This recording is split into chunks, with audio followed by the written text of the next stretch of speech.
Shri Suresh talk. धन्यवाद सभापति महोदय। राजस्थान नगरपालिका संशोधन विधेयक 2021 पर आपने मुझे बोलने का मौका दिया, आपका बहुत बहुत धन्यवाद। मैं माननीय मंत्री महोदय विराज रहे हैं, मैं जो संशोधन किया है मैं इसका समर्थन करता हूं और साथ में मैं ये भी कहना चाहूँगा कि इसमें एक छोटा सा अमेंडमेंट कर दिया जाए। जिस व्यक्ति ने चुनाव लड़ा है और जो हार गया है उसका कम से कम नॉमिनेशन नहीं हो। ये अगर एक लाइन डलेगी तो जिसको जनता ने नकार दिया है वो वहाँ नहीं जाए और अनुभवी व्यक्ति ही वहाँ जाए। इस संशोधन विधेयक की सार्थकता सिद्ध करेगा और निश्चित रूप से जनता में भी एक संदेश अच्छा जाएगा। अभी मेरे बहुत सारे विद्वान साथियों ने अपनी अपनी बात रखी। मैं चूँकि नगर परिषद का सभापति रहा हूँ, थोड़ा सा मेरा अनुभव है। मैं ये चाहता हूँ कुछ अमेंडमेंट और भी होने चाहिए जो बहुत ज़रूरी है। अभी नगर परिषद नगर पालिका की आर्थिक स्थिति के बारे में बात चल रही है। मैं ये कहना चाहता हूँ अगर अवैध निर्माण और अतिक्रमण पर पूरी तरह अंकुश लगा दिया जाए तो कोई कमी नहीं रह सकती है किसी भी नगर पालिका में, किसी भी नगर परिषद में, किसी भी निगम में। अगर पूरे मन के साथ अतिक्रमण और अवैध निर्माण पर कार्रवाई कर दी जाए तो शायद आर्थिक दृष्टि से नगर पालिका मजबूत होगी। और मेरा एक सुझाव है इस पर, मैं ये चाहूँगा कि आपने DDR बैठा रखे हैं बहुत सारे, उनको नियमित रूप से हर माह मॉनिटरिंग करे वो अवैध निर्माण और अतिक्रमण की शिकायतों की, कि संबंधित कमिश्नर ने या संबंधित EO ने, नगर पालिका के अधिकारी ने जो जिम्मेदार है उसने इस संबंध में क्या कार्रवाई करी। जितनी भी शिकायतें आई है उनको संधारण करे और हर माह उनकी मॉनिटरिंग हो कि इन शिकायतों पे अतिक्रमण तोड़ा गया नहीं तोड़ा गया, अवैध निर्माण को सीज किया गया नहीं किया गया। अगर ये कार्रवाई होगी तो निश्चित रूप से अवैध निर्माण पर अंकुश लगेगा और सरकारी संपत्ति बचेगी।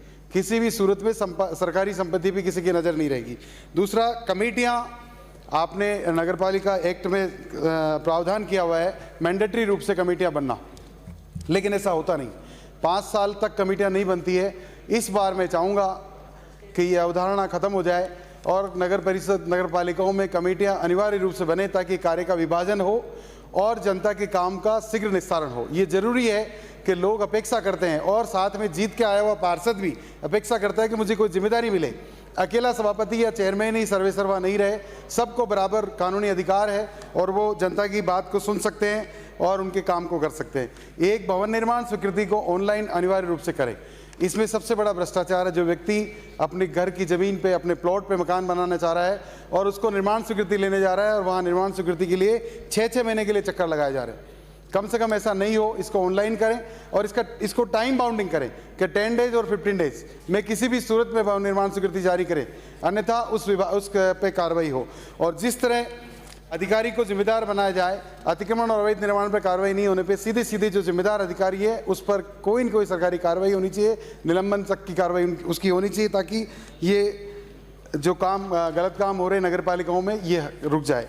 मैं ज़्यादा समय नहीं लूँगा, समय कम है, बहुत से लोगों को बोलना है। और जो भवन निर्माण की स्वीकृति जारी हो उस पर स्वीकृत नक्शा हर हाल में वहाँ लगे, जहाँ पे निर्माण हो रहा है वहाँ पे नक्शा लगना चाहिए ताकि आम जन को ये पता रहे कि इस भवन में इस तरह का निर्माण हो रहा है। और विशेष तौर से व्यावसायिक निर्माण में वहाँ पे पार्किंग की जगह नहीं छोड़ी जाती है, अनियोजित डेवलपमेंट होता है और फिर पार्किंग की वजह से शहर का सारा यातायात खराब होता है। आज बहुत सारी बैंक बिल्डिंग्स है, बहुत सारे ऐसे अवैध कॉम्प्लेक्स हैं जो बन रहे हैं और एक गाड़ी खड़ी करने की जगह नहीं है। जो बिल्डिंग सीज हो जाती है उसको किन नियमों के आधार पर वापस सीजर खोल दिया जाता है ये समझ में नहीं आता।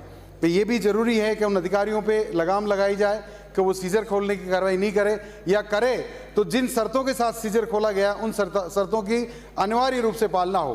अगर पालना नहीं हो तो परमानेंटली उन बिल्डिंगों को सीज कर दिया जाना चाहिए ताकि ऐसे अवैध निर्माण फिर से नहीं हो।